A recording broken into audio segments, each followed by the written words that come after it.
የሆነች ፋብሪካን ተከላለን الرحمن الرحيم الحمد لله رب العالمين والصلاة والسلام على رسول الله صلى الله عليه وسلم السلام عليكم ورحمة الله وبركاته قدي بمجمريا الله سبحانه وتعالى በነፃ ገብተን አትርፈን ምንወጣበት ቤት ላመጣን ጌታ ምስጋና አላህ ይገባው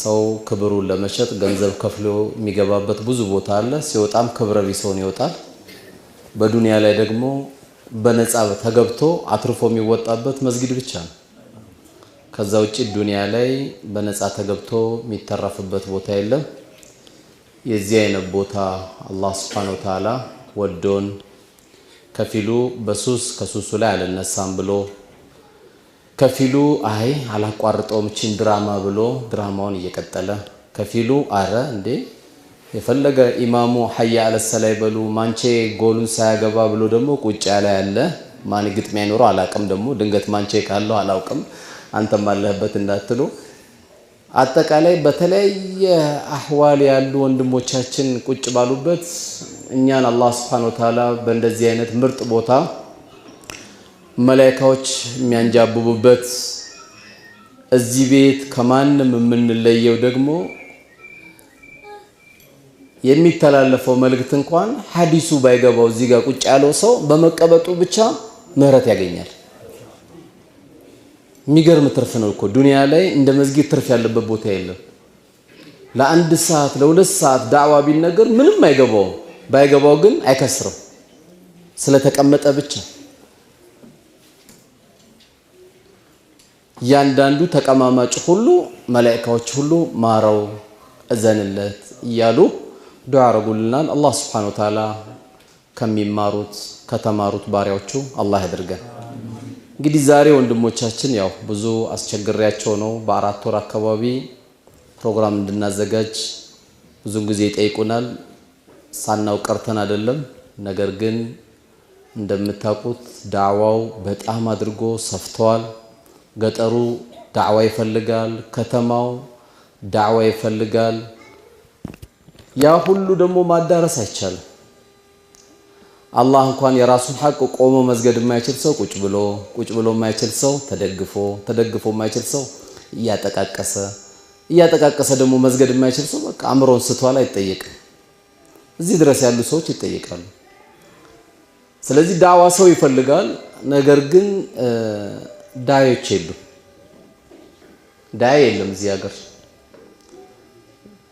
7 ልጅ ይወልዳል 9 ልጅ ይወልዳል ልጁን ዳይ ለማድረግም ይመኝም አባት ብዙ የለም በጣም የለም ለምን ዳይ ከሆነ መኪና አይዝም ዳይ ከሆነ ቆንጆ ብር አይቆጥርም ዳይ ከሆነ የሰው ሰደቃ ተቀባይ ሆኖ ይኖራል የሚል ሜንታሊቲ ስላለ ዳይ አናገኝ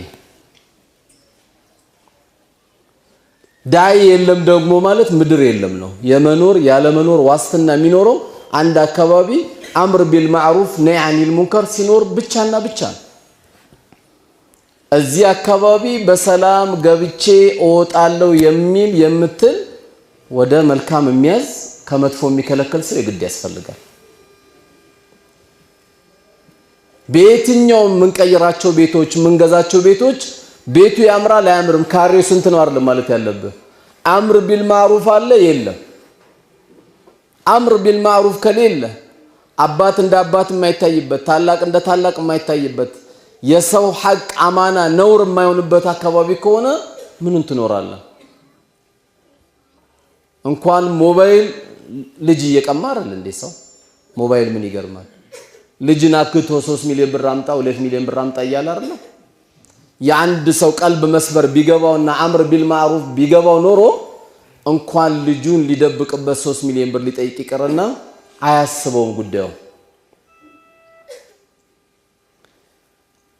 ስለዚህ ወንድሞቻችንም ላይ እዚህ አካባቢ ዳዕዋ ለማድረግ ብዙን ጊዜ ይጠይቃላችሁ አላህ በሚያቀው እግራችን ዘርግተን ለመተኛት እግራችን ዘርግተን ለመብላት አይደለም በጣም ብዙ ክፍተት አሉብን ከሚባለው በላይ ክፍተቱ በነገራችን ላይ በሙስሊሙ ብቻ አገሪቷ ብዙ ክፍተት አላት 120 ሚሊዮን አለ ሰዎች ግን የሉ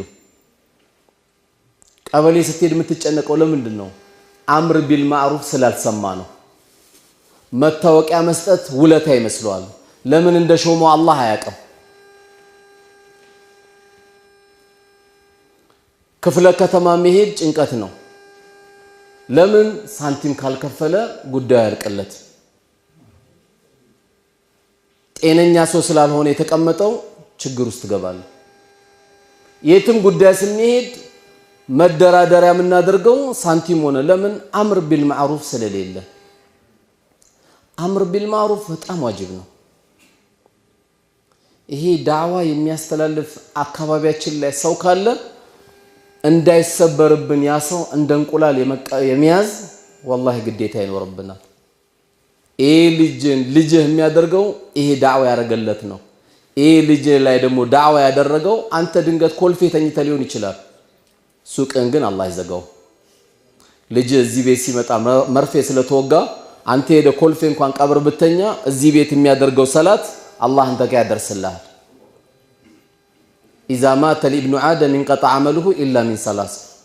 የሰው ልጅ ስራ ሁሉ ይቋረጣል ሶስት ነገር ሲቀር ተብሏል። ከዛ መካከል አንዱ አወለዱ ሷሊ የድዑ ለሁ፣ መልካም ልጅ ለአባቱ ዱዓ የሚያደርግለት።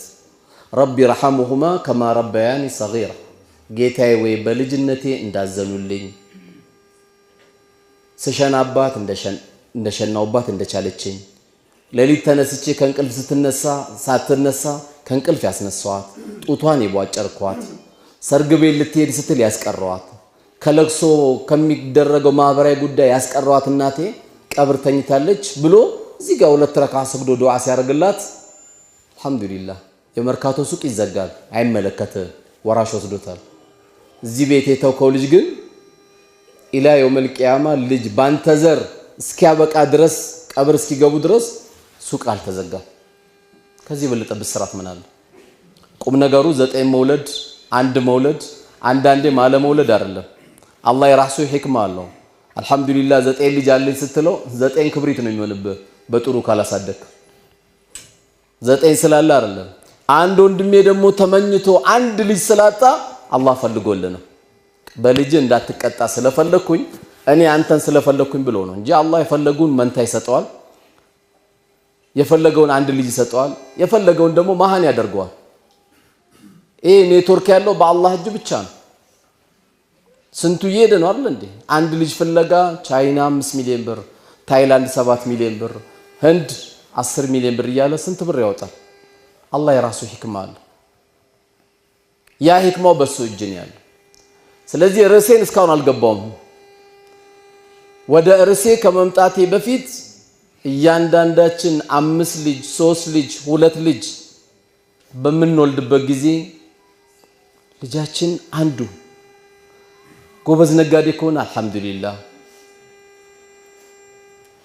አንዱ የአላህ ቤትን የሚንከባከብ